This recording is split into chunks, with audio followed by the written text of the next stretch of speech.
Estamos de volta com o programa O Divã de André Kepp. E olha aí o tema de hoje. Geopolítica atual. BRICS versus OTAN. Ué, o que é isso? Geopolítica atual. BRICS versus OTAN. Eu vou explicar o que está acontecendo na geopolítica atual, porque ela é muito complicada, muito mais complexa do que foi no passado, e precisamos entender nos detalhes, né, o que está acontecendo, quais são as posições de cada lado e tudo mais. Vou fazer uma rápida apresentação minha. Eu sou doutor em Psicologia Social pela USP, mestre em Psicossomática pela PUC, psicólogo e psicanalista. O que eu pretendo trazer no programa de hoje é um esclarecimento sobre a geopolítica atual. Geopolítica é a política do mundo, né, atual. Principalmente para explicar os grupos que estão em confronto. Então, você sabe que a Rússia está em confronto com a Ucrânia, a China está com dissensões com Taiwan. Então, o que é isso? O que está acontecendo, né? Então, vamos ver hoje, num primeiro momento, da forma mais neutra possível, quais são os grupos que estão em confronto. E depois eu vou aprofundar esses temas nos próximos programas. Mas o programa de hoje é mais para a gente ter uma compreensão do momento atual, das forças políticas que estão agindo no mundo. Muitas vezes não entendemos o que está acontecendo no mundo porque estamos com uma visão ainda antiga e ultrapassada. Então a gente tem aquela visão de uma época mais antiga, então aquela visão que o mundo seria dividido entre dois poderes, o comunismo, né, da União Soviética, o capitalismo dos Estados Unidos, a esquerda da União Soviética, a direita dos Estados Unidos e tudo mais. Mas a coisa, vamos dizer assim, a questão geopolítica é muito mais complexa na atualidade. Então não dá para entender só por esta visão antiga de esquerda-direita, comunismo versus capitalismo. A situação é muito, muito, muito, muito mais complexa do que parece no primeiro momento. Se não ficamos confusos diante dos fatos atuais e não entendemos tudo o que acontece na atualidade. Então, essa situação mundial de confrontos, nós ficamos sem entender, porque ainda estamos com aquela visão antiga. Quais são os grupos que estão em confronto na atualidade? Por exemplo, tanto nessas divergências entre China e Taiwan, quanto nas divergências entre Rússia e Ucrânia, nessa guerra iniciada entre Rússia e Ucrânia, quais são os grupos de poder que estão por trás disso, né? Então, se a gente tem aquela visão antiga, a gente vai ficar muito confuso, todos nós vamos ficar muito confusos, porque nós vamos pensar, bom, mas não faz sentido, eu não estou entendendo. Cadê o comunismo versus capitalismo? O que está acontecendo? Então vamos entender isso de uma forma bem atualizada. Quais grupos representam quais interesses? Então, quais são os grupos e quais interesses eles representam? Para entendermos a situação atual, precisamos compreender 3 momentos que vivemos na história recentemente. Porque o mundo foi mudando a sua geopolítica rapidamente. Tão rapidamente que a gente, no meio do caminho, muitas vezes se perdeu. Porque houve mudanças muito rápidas de poder. Assim entenderemos o momento atual. Então, sempre que vierem as notícias, pelo menos entenderemos do que se trata e quais são os motivos dos confrontos e o que está realmente acontecendo, porque muitas vezes, quando só acompanhamos as notícias pela grande mídia, o que acontece é que a gente acaba não entendendo quais são os verdadeiros problemas, as verdadeiras motivações. Então a gente ouve sobre os confrontos e não chega a uma conclusão adequada. Então vamos entender muito bem. Então Se possível, assista esse programa até o final para entender muito bem o que está acontecendo no mundo. E cada um de vocês vai seguir uma linha ou outra de compreensão depois, mas vamos entender o que está acontecendo. Então, a maior parte das pessoas tem aquela visão até 1991. Porque até 1991 vivíamos em um mundo de dois poderes, ou bipolar. Então, o poder do mundo tinha dois polos, portanto bipolar. Os dois poderes do mundo eram, de um lado, então, os Estados Unidos representando o capitalismo, a direita, né? Tudo isso ainda existe, capitalismo ainda existe, direita ainda existe, mas se tornou, na atualidade, mais complexo, mais complicado. Do outro lado, havia a União Soviética, representando o comunismo ou a esquerda. O próprio comunismo, a própria esquerda mudou. Então, vamos tentar entender isso com mais profundidade. Então, antes era mais fácil entender o mundo. Bom, ou a pessoa defendia o capitalismo ou a pessoa defendia o comunismo. Hoje ainda existem essas posições, mas são muito mais diversificadas, elas se tornaram muito mais complexas, muito mais complicadas. Então vamos tentar entender a nova geopolítica, quais são os grupos, o que eles representam na atualidade. Agora, com a dissolução da União Soviética em 1991, saímos de um período de dois poderes, ou bipolar, para um período de um poder único, unipolar, dos Estados Unidos. Então já não havia mais aquela polaridade de poderes, União Soviética versus Estados Unidos. Havia um país poderoso, os Estados Unidos, que dominava o mundo. Assim, o poder maior era dos Estados Unidos, que podemos dizer, em termos mais simples, os Estados Unidos mandavam no mundo. Então eles dominavam o mundo, eram a nação mais poderosa do mundo. Logo depois do final da Guerra Fria, logo depois de 1991. O comunismo e o capitalismo da época anterior, de Estados Unidos e União Soviética, continuaram. Então ainda hoje existe o comunismo, né? Por exemplo, o Partido Comunista Chinês. Existe o capitalismo, os Estados Unidos é uma nação capitalista, e eu estou falando de unidades mais simples, né? Estou falando de questões econômicas e políticas, mas estou colocando em termos mais simples. Por enquanto vamos usar esses termos.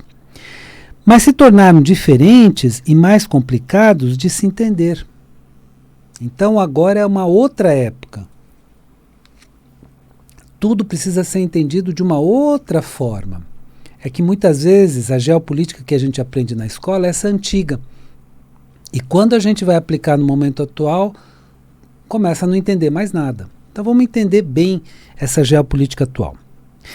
E eu explicarei esses detalhes um pouco mais adiante.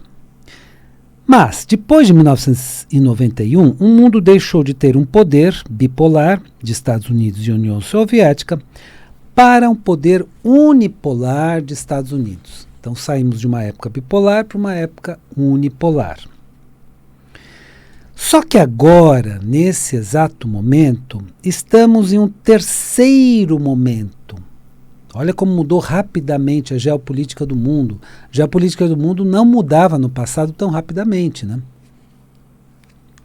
Mas agora as mudanças são aceleradas. Então estamos em um terceiro momento, no qual o poder é multipolar. Não é nem mais bipolar, nem mais unipolar, é multipolar, tem vários polos de poder. Na época atual, o grupo mais poderoso do mundo é o grupo dos BRICS. Não é que será, não é que é uma promessa. Já há algum tempo, o grupo mais poderoso do mundo é o grupo do BRICS. Que, vamos falar de BRICS, né? Então é B de Brasil, R de Rússia, I de Índia, C de China e S de South Africa, ou África do Sul. Mas precisamos entender, dentro desse grupo, a situação principalmente de dois países. Porque antes, então, A Rússia fazia parte da União Soviética, a Rússia fazia parte do comunismo, que se contrapõe aos Estados Unidos. Então, era mais fácil de entender o mundo desse jeito.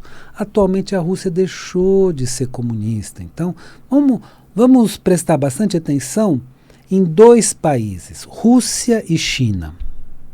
A Rússia não é mais comunista, como na época da União Soviética. Portanto, a Rússia é atualmente uma república federal semipresidencialista. Ela deixou de ser comunista e, portanto, não é mais o polo de poder oposto dos Estados Unidos. Então, não é mais União Soviética contra Estados Unidos. Agora é uma Rússia que já saiu do comunismo, está utilizando o poder de uma outra forma, né, e é estruturada politicamente de uma outra forma. Ela é atualmente a 11ª economia do mundo e faz parte do grupo mais poderoso do mundo, que são os BRICS. Então a Rússia mudou, né? Não é mais parte da União Soviética e não é mais comunista. Então ela tem uma outra estrutura de poder. Outro país que precisamos observar mais de perto é a China. Na sua economia, a China deixou as práticas comunistas da época de Mao Tse-tung.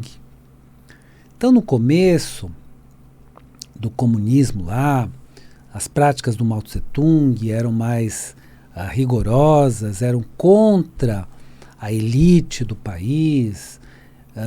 Então, eram práticas muito notadamente comunistas, para ser um capitalismo de Estado. Então, vamos entender uma coisa. A economia da Rússia era uma economia que seguia a política do comunismo. Era uma economia que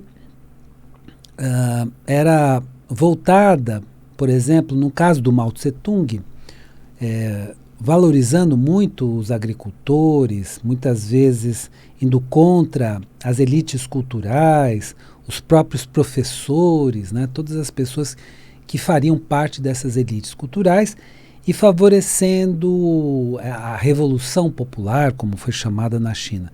Então a China, na época do Mao Tse-tung, era do comunismo clássico, né, do comunismo como foi estruturado no passado. Hoje, na parte econômica, já não segue mais isso. Ela segue um capitalismo de Estado. Então, a China, atualmente, é um capitalismo de Estado. Tanto é que a China está se tornando rapidamente a maior potência do mundo, a maior potência econômica do mundo. Segundo alguns critérios, ela já é a maior potência econômica do mundo.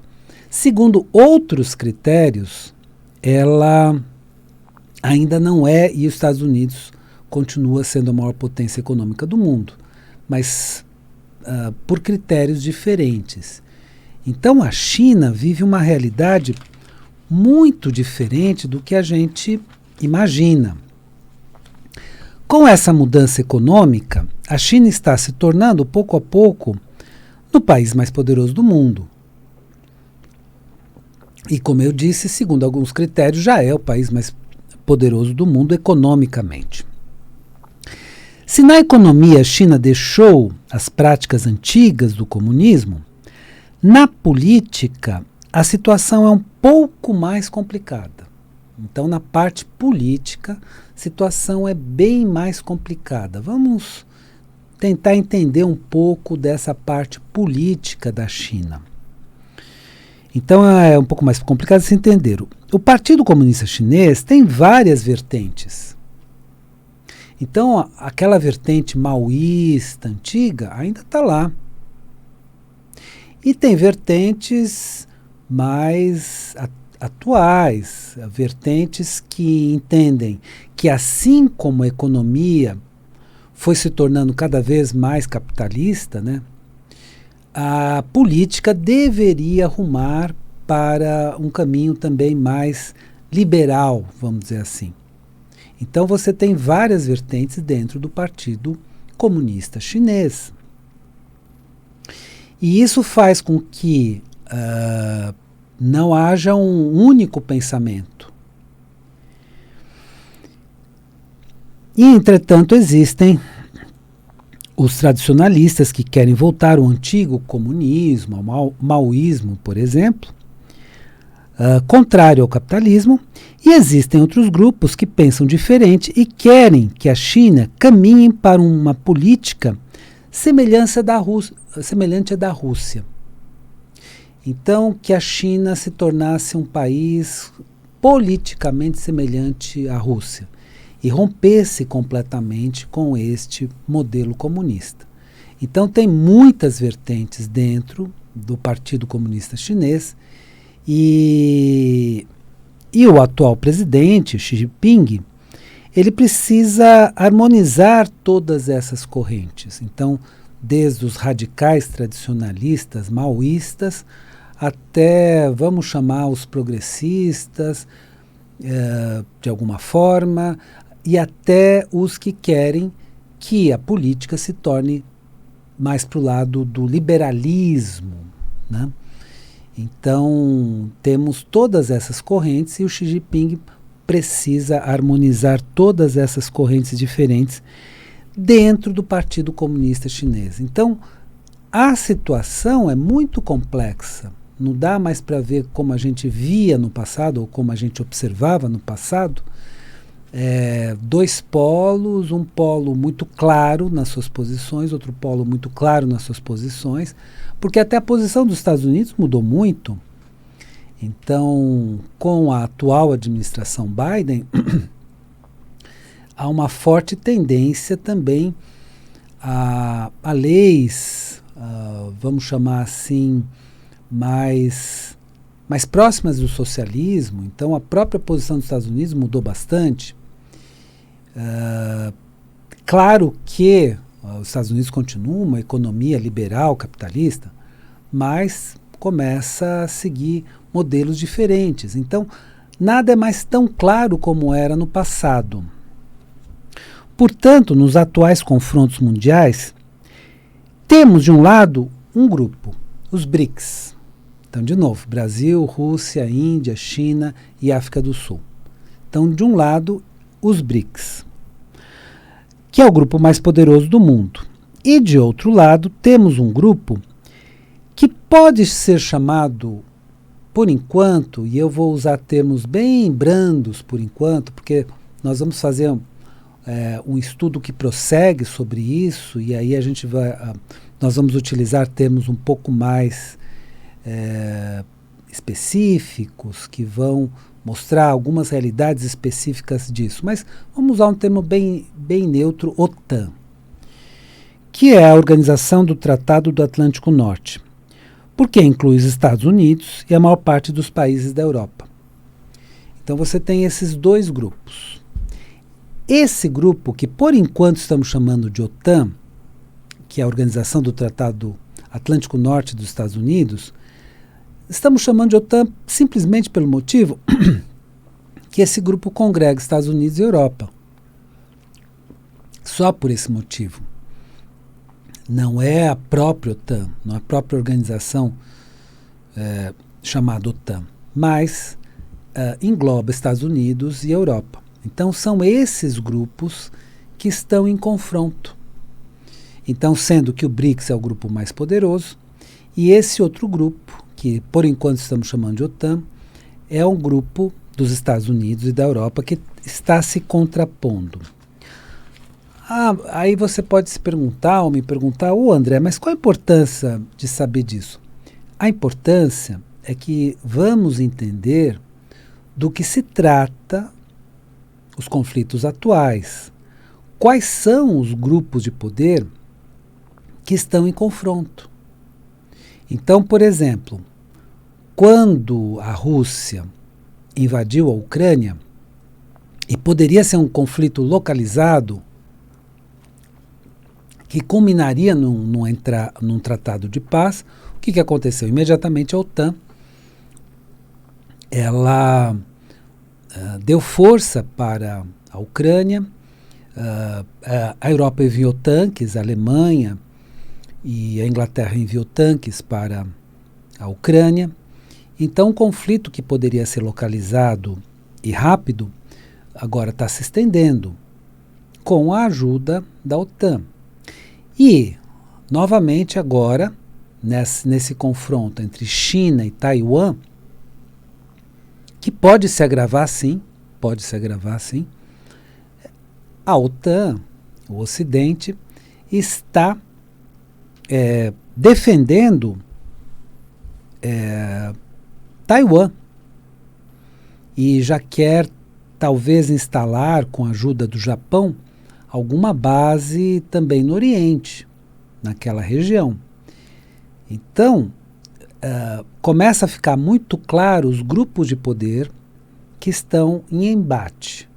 Então, no primeiro momento, nós temos uma consciência da nova geopolítica, da geopolítica contemporânea, atualíssima, para entendermos os grupos de poder que estão em confronto no mundo. Com o tempo eu vou falar o que cada grupo representa em termos de interesses, o que cada um desses grupos tem de interesse e tem como objetivo. Bom, espero que o programa de hoje tenha sido interessante para você e lembre-se, a vida é sabedoria. A cada momento entenda o seu significado. Eu desejo uma excelente semana para você e até a semana que vem.